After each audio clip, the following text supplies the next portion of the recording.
guys, welcome back again to my channel. So for today's video, I'm going to show you how to activate your screen, video, and also how to activate the audio.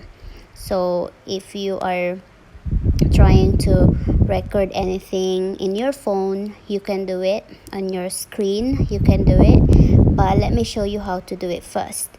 First, you have to go to settings and you have to find the control center. So if you're there already, you need to click the customize controls. Then after that, you need to find the screen recording. So it's already on the top because I already put it on the control center. So you have to make sure that it's on top already. And the next thing that you have to do is you have to check now the control settings or customize control that you have now. So you have this red dot underneath the control center. So this one, you have to press it.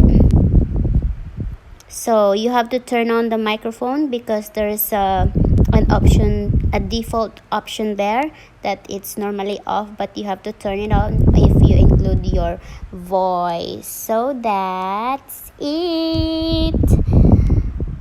I hope you learned something, guys, and see you on my next vlog. Bye bye.